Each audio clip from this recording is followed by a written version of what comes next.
A small rocket is fired into the air from a fixed position on the ground. Its flight lasts 10 seconds. The height in meters of the rocket above the ground after t seconds is given by the function h equals 10t minus t squared. So the h represents height and the t's represent time in seconds. Part A, complete the table below. Part B, draw a graph to represent the height of the rocket during the 10 seconds. Part C, use your graph to estimate the height of the rocket after 2.5 seconds, the time when the rocket will again be at this height, the coordinates of the highest point reached by the rocket. D, Part 1, find the slope of the line joining the points 624 and 721. Part 2, would you expect the line joining the points 721 and 816 to be steeper than the line joining 624 and 721 or not? Give a reason for your answer. Find dh dt, so that's the derivative of h with respect to t. Hence, find the maximum height reached by the rocket. Find the speed of the rocket after 3 seconds. In part F, find the coordinates of the point at which the slope of the tangent to the graph is 2. So this is the graph that we will use to answer part B, where the x-axis represents the time and the y-axis represents the height.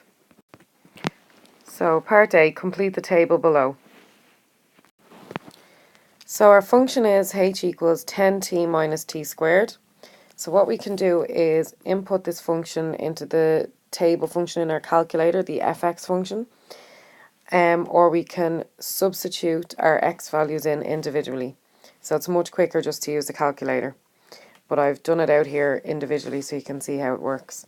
So I start off by swapping both of those t's for a 0. So it's going to be 10 times 0 minus 0 squared gives me 0. So that's how I get 0 in that box there. Then I'm going to swap both of those t's for 1 because my next t value is 1. So it's 10 times 1 minus 1 squared, which gives me 9. So that's where that 9 came from. And then I'm going to swap both of those t's for 2. So it's going to be 10 times 2 minus 2 squared is 16. So that's where 16 comes from there. Then I'm going to swap both of those t's for a 3. So 10 times 3 minus 3 squared is 21. That's where that 21 comes from. Then for t equals 4, we get 24. These ones are already done for us. For t equals 9, we get 9. And for t equals 10, we get 0. So now we have our h values. Part B, draw the graph to represent the height of the rocket during the 10 seconds. So our x-axis represents time, our y-axis represents height. So our first point is going to be 0, 0. So 0 on our t-axis, 0 on our h-axis. Then we have 1, 9. So cross to 1 and up to 9. Then 2, 16. Cross to 2 up to 16. And 3, 21. Cross to 3 up to 21. Then 4, 24. Cross to 4 up to 24. Then 5, 25. Cross to 5 up to 25. Then 6, 24. Cross to 6 up to 24. And 7, 21. Cross to 7 up to 21. Then 8, 16. Cross to 8 up to 16. Then 9, 9. Cross to 9 up to 9. Then 10, 0. 10, 0. So next we want to use the graph to estimate the height of the rocket after 2.5 seconds, the time when the rocket will again be at this height, the coordinates of the highest point reached by the rocket. So the height of the rocket after 2.5 seconds. So what we want to do is go across to 2.5 on our time axis, on our x-axis, and we draw a line straight up until we touch the graph, and then draw a line across, and we get to 18 meters. The time when the rocket will again be at this height, so we extend our line until it crosses the graph again and drop a perpendicular down, and we get to 7.5 seconds. And the coordinate of the highest point reached by the rocket is going to be the maximum point in our graph, which is going to be the point 5, 25. Part D. Find the slope of the line joining the points 624 and 721. So what we're going to do is label our points x1, y1, x2, y2. So we're going to use our slope formula from our formula tables, which says that m equals y2 minus y1 divided by x2 minus x1, where m represents the slope. So we can find this formula in our formula tables under coordinate geometry. So we swap the y2 for 21. We swap the y1 for 24. We swap the x2 for 7 and the x1 for 6. So you get 21 take away 24, which is minus 3. 7 minus 6 is 1. Minus 3 divided by 1 is minus 3. So the slope of the line joining these points is minus 3. So h equals 10t minus t squared. That's our function. And part E wants us to find the derivative. The derivative of h with respect to t. So dh dt, the derivative of this function. So to differentiate 10t, we simply just have to cross out the t because there's no power attached. So the derivative of 10t is going to be t. And then to differentiate minus t squared, we bring the power down in front and reduce the power by 1. So the 2 comes down in front and it becomes minus 2t.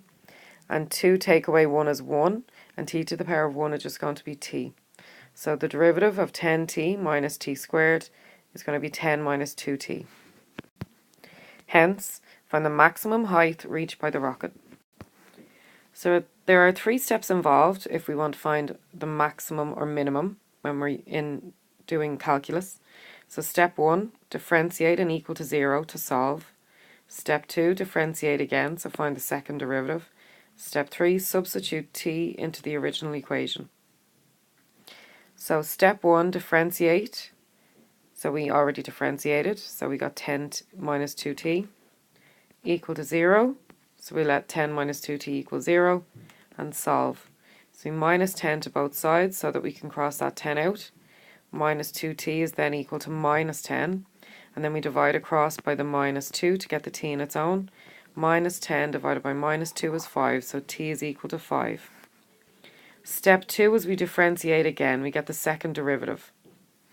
So d squared h over dt squared represents the second derivative. So 10 cannot be differentiated because it's a constant.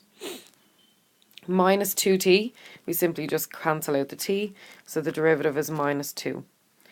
Because the second derivative was a negative, so it was less than 0, we know that this is a maximum. If this had been a positive, if it had been greater than 0, it would have been a minimum. But it's a negative, so it's a maximum, and that's what we're interested in. So step 3, substitute t, so t equal to 5. Substitute t into the original equation. This is very important that it goes back into the original equation. So the original equation, h equals 10t minus t squared. We swap both of those t's for 5 with brackets around them. 10 times 5 is 50. 5 squared is 25. And 50 minus 25 is 25. So 25 meters is the maximum height reached by the rocket. Part 3, find the speed of the rocket after 3 seconds. So to find the speed, we get the first derivative, which is dh dt, and we let t equal to 3. We let time equal to 3. 3 seconds, time equal to 3. So again, our function, h, originally was 10t minus t squared. The derivative that we already got was 10 minus 2t. So we sub in 3 in place of the t in the derivative, not the original function, just the derivative. So 10 stays as 10, we bring down the minus 2, and that t becomes a 3 with brackets around it. Minus 2 times 3 is minus 6, and 10 minus 6 is 4. So the speed of the rocket after 3 seconds is 4 meters per second. Find the coordinates of the point at which the slope of the tangent to the graph is 2. So when we see slope, we want to think differentiate. So there are 2 steps involved. We differentiate and equal to 2 and then solve. And then step 2, we substitute t into the original equation. So again, we've already differentiated, so we just use our derivative that we already found. So our function was 10t minus t squared, and our derivative was 10 minus 2t. So we want to let it equal to 2 and solve. So we let dh dt, which is this, equal to, and solve. So 10 minus 2t equals 2. Remember, we want to get the t on its own. So we get rid of the single number first. We minus 10 to both sides. So we get minus 2t equals 2 minus 10, which is minus 8. And then we divide across by minus 2. And minus 8 divided by minus 2 is 4. So now that we have t equal to 4, we want to substitute t into the original equation. So original equation h was equal to 10t minus t squared. We found t to be 4 over here. So we swap both of those t's for 4 with brackets around it.